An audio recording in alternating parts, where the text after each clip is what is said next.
श्री शिवाय नमस्तुभयम। दोस्तों, जैसा कि आप सभी लोग जानते हैं कि 24 दिसंबर 2025 यानी बुधवार को पड़ रही है पौष महीने की शुक्ल पक्ष वरद चतुर्थी व्रत। और दोस्तों, यह वो तिथि है जो पौष महीने में पड़ने सबसे बड़ी तिथि है, क्योंकि यह पौष महीने में पड़ने वाली है और इसका बहुत ही बड़ा और विशेष महत्व होता है। पूज्य गुरु जी ने कहा है कि अगर कभी भी मौका लग जाए और पौष महीने की चतुर्थी तिथि बुधवार को पड़ जाए तो आप लोगों को 7 हरा दूर्वा का उपाय तो अवश्य ही करना चाहिए। इन दोनों का संयोग बहुत ही कम आता है। इसी के साथ में गुरु जी ने अपनी शिव पुराण कथा में बताया है कि इस दिन आपको 7 दूर्वा का उपाय तो आपको अवश्य ही करना चाहिए, क्योंकि ऐसा दिन पूरे साल में सिर्फ एक ही बार आता है। और दोस्तों, आप सभी लोग जानते हो कि बुधवार का अगर सबसे बड़ा उपाय है तो वो 7 हरा दूर्वा वाला उपाय है। तो दोस्तों, इस बुधवार चतुर्थी तिथि के दिन आप लोगों को इस 7 हरा दूर्वा वाला उपाय को जरूर करना है। बहुत सारे लोग होंगे जिन लोगों ने इस उपाय को ना किया हो, मतलब पूरा साल निकल गया, उन्होंने किसी भी दिन इस 7 हरा दूर्वा वाला उपाय को ना किया हो। पर दोस्तों, आपके पास एक आखिरी मौका बचा हुआ है जो कि 24 दिसंबर के दिन है। तो इस दिन आप लोगों को इस वाले उपाय को जरूर कर लेना। भले ही आपने पूरे महीने भर इस उपाय को ना किया हो, पर अगर आपने इस पौष महीने के बुधवार चतुर्थी तिथि के दिन अगर इस वाले उपाय को कर लिया तो आपको इस उपाय को करने का वो फल मिलेगा जिसकी आपने कभी कल्पना भी नहीं करी होगी। इसीलिए आप लोग इस वाले उपाय को एक बार जरूर कर लेना है, ताकि आप लोगों के हाथ से ये मौका ना जा सके और आपको इस उपाय को करने का फल मिल सके।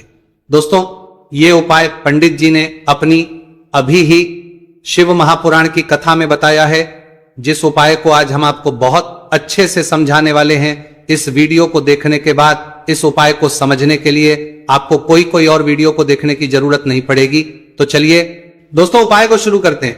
देखिए, ये इस पौष महीने के बुधवार चतुर्थी तिथि के दिन ये इतना खास होता है, इतना महत्वपूर्ण होता है। देखा गया है कभी कभी बड़े बड़े पूजा पाठ अनुष्ठान से जो मनोकामना पूर्ण नहीं होते, वह पौष महीने के बुधवार चतुर्थी तिथि के दिन एक छोटे से उपाय करने से ही आपकी मनोकामना पूर्ण हो जाती है। और बहुत सारे लोगों ने इस उपाय को किया भी है और उनको इस उपाय को करने का फल भी जरूर मिला है। अगर आप लोग भी इस उपाय को करना चाहते हैं तो आप इस उपाय को पहले अच्छे से समझ लेना, सुन लेना, उसके बाद करना। आपको इस उपाय का फल जरूर ही, और इस उपाय को कर लेने से आपके घर में चाहे किसी भी प्रकार की दुख और समस्या क्यों ना चल रही हो, आपको उसका कारण भी नहीं पता है कि भाई ये समस्या किस कारण से चल रही है, उसका कुछ भी कारण हो सकता है। जैसे इसे पितृदोष हो सकता है या किसी भी तरह का मंगल दोष भी हो सकता है। तो इस दिन आप लोगों को यह वाला उपाय कर लेना है। यह एक ऐसा उपाय है जिस उपाय को अगर किसी विशेष दिन पर किया जाए तो भाई उस विशेष दिन का जो है वह तो मिलता ही मिलता है, पर हमने उस दिन पर इस उपाय को किया है तो हमें उससे भी बड़ा फल मिलता है, और फल बहुत जल्दी मिलता है, क्योंकि आप इस उपाय को बहुत ही बड़े और विशेष दिन पर कर रहे हैं। तो चलिए अब उपाय के बारे में बात करते हैं, लेकिन उससे पहले आप लोगों को यह जानना आवश्यक है कि आखिर यह उपाय किस समय करना है, किसको करना है और कैसे करना है। तो चलिए हम आगे आपको वीडियो में एक एक करके बता देते हैं। उससे पहले अगर आप लोग हमारे चैनल पर पहली बार हैं तो हमारे चैनल को सब्सक्राइब करना ना भूलें, और अगर आपके पास कोई सवाल है तो आप हमें कमेंट बॉक्स में बता सकते हैं। और अगर आपको हमारा वीडियो पसंद आया है तो आप हमें लाइक और शेयर करना ना भूलें। और अगर आपको हमारे चैनल की जानकारी चाहिए तो आप हमें फॉलो कर सकते हैं। और अगर आपके पास कोई प्रश्न है तो आप हमें कमेंट बॉक्स में बता सकते हैं। पहली बार आए हैं या फिर मेरी आवाज आज पहली बार सुन रहे हैं तो हमारे चैनल को सब्सक्राइब जरूर कर लेना, और इस वीडियो को करके कमेंट बॉक्स में श्री शिवाय नमस्तुभयम ओम नमः शिवाय जरूर टाइप कर देना।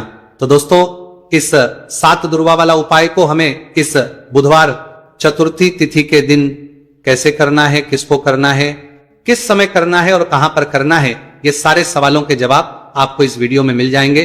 और जो ये वीडियो देखेगा भाई, उसको 7 हरा दूर्वा वाला उपाय जरूर करना चाहिए, क्योंकि इस दिन 7 दूर्वा का भी बहुत ही बड़ा और विशेष महत्व होता है। और जब बात आ जाए हरा दूर्वा की तो ये सोने पर सुहागा वाली बात हो जाती है, और ये एक बहुत ही बड़ा उपाय हो जाता है इस बुधवार चतुर्थी तिथि का।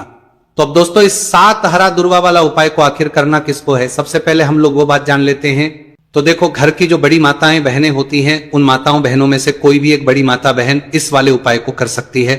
और दोस्तों, अगर आप चाहें तो अपने घर में से सभी सदस्यों भी इस उपाय को करवा सकते हैं। अगर किसी व्यक्ति की खुद की कोई मनोकामना है खुद की कोई दुख और परेशानी है जो कि वो अपने लिए ही करना चाहता है इस वाले उपाय को, तो वो खुद अपने लिए भी कर सकता है। बाकी अगर कोई घर में से ऐसा है जो कि अपने पूरे घर परिवार की सुख और शांति के लिए ये वाला उपाय करना चाहता है, तो भाई वो भी करना चाहता है, सकता है, उसमें भी कोई दिक्कत वाली बात नहीं है। कहने का मतलब यह है कि इस उपाय को हर सदस्य भी कर सकता है और पूरे घर परिवार के सदस्य के लिए, घर की बड़ी माताओं बहनों में से कोई एक माता बहन भी कर सकती है। माताएं बहनें अगर घर में उपस्थित ना हो या वह यह वाला उपाय ना कर पा रही हो, तो फिर घर का कोई बड़ा सदस्य भी इस 7 हरा दूर्वा वाला उपाय को कर सकता है, चाहे फिर वह पुरुष ही क्यों ना हो, उसमें कोई भी दिक्कत वाली बात नहीं है। अब दोस्तों, जो अगला प्रश्न निकल कर आता है वह यह आता है इसको लेकर कि आखिर इस उपाय को हमें किस समय करना है, सुबह के समय करना है कि शाम के समय करना है। तो देखो, इस वाले उपाय को आप लोग सुबह के समय भी कर सकते हो और शाम के समय प्रदोष काल में भी कर सकते हो। अब अगर आप पूछो कि भाई सबसे उत्तम समय कौन सा रहेगा इस 7 हरा दूर्वा वाला उपाय को करने का, तो हम आपसे बस यही कहेंगे कि इस उपाय को आप सुबह के समय करेंगे तो ज्यादा बेहतर होगा। बाकी अगर प्रदोष काल के समय भी करेंगे तो भी अच्छा होगा, उसमें कोई भी दिक्कत वाली बात नहीं है। तो अब दोस्तों, जो अगली सबसे बड़ी और महत्वपूर्ण बात आती है वह यह आती है कि सुबह अगर हम उपाय को करेंगे तो हमें कितने बजे से लेकर कितने बजे तक के बीच में करना है, और शाम के समय प्रदोष काल में करेंगे तो हमें कितने बजे से लेकर कितने बजे के बीच में करना है। तो देखो, सुबह जितनी जल्दी हो सके आप उपाय को करने की कोशिश करना। बाकी अगर कारणवश लेट भी हो जाओ, थोड़ी देर भी हो जाए, तो 10 या 11 बजे तक भी आप उपाय कर लेना, पर 12 बजे से ज्यादा देरी ना हो, ठीक है, इस बात का ध्यान रखना। उसके बाद में दोस्तों, अगर शाम के समय प्रदोष काल की बात करें, प्रदोष काल का जो समय है होता है वो शाम के 6 बजे से शुरू हो जाता है।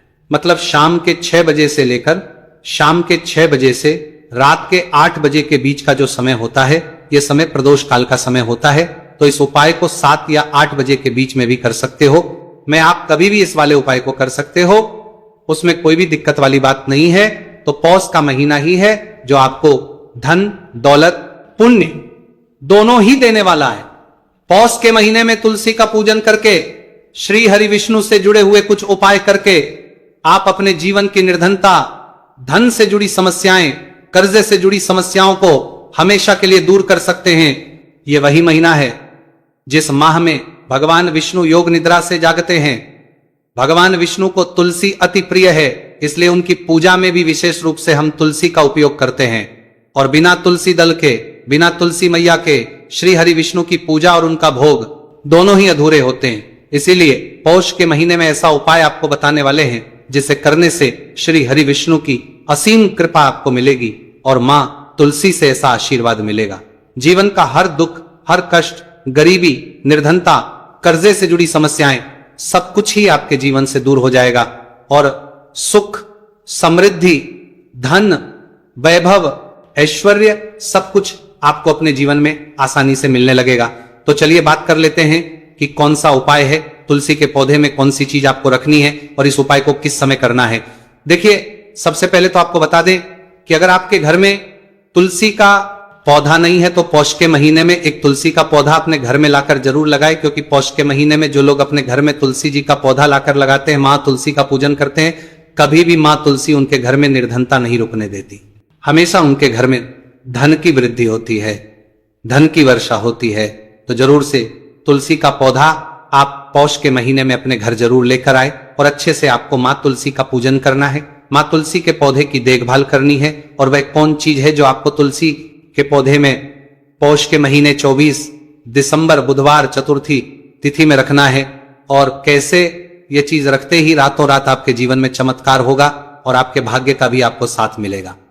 तो देखिए, इस वीडियो में जितने भी उपाय हम आपको बताएंगे सभी उपाय सरल है। देखो, गुरुजी ने कहा है कि बुधवार के दिन आपको 7 हरा दूर्वा वाला उपाय तो अवश्य ही करना चाहिए। वीडियो के अंतिम में आपको उपाय बताया है, आपको करना है। देखो, आगे बढ़ने से पहले वीडियो को एक लाइक जरूर करें।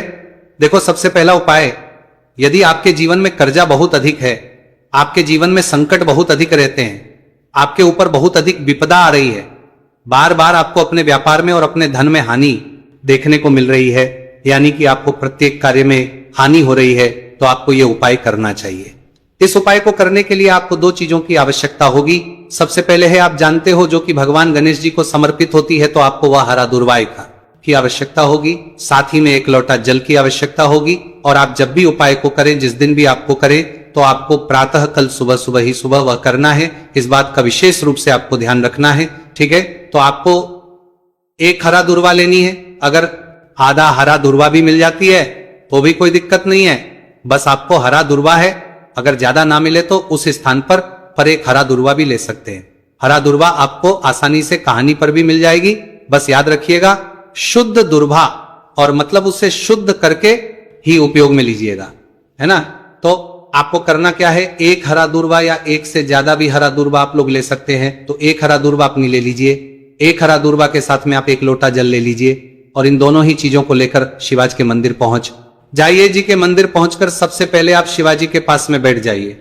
शिवाजी के पास में बैठने के बाद जो शिवाजी की शिवलिंग होगी, शिवलिंग के ऊपर सबसे पहले आपको ये दुर्भाग्य को समर्पित करना है। दुर्भाग्य को कुछ इस प्रकार से समर्पित करना है कि जो दुर्भाग्य की दांडी का मुख होगा वह जलधारी की तरफ हो, जहां से जल नीचे करता है ना। और जो हरा दूर्वा का मिला हुआ भाग होगा वो अपने आप शिवाजी के पीछे की तरफ हो जाएगा, ठीक है। तो इस प्रकार से ये हरा दूर्वा का ये दूर्वा आपको भगवान शिवाजी का शिवलिंग के ऊपर समर्पित करनी है।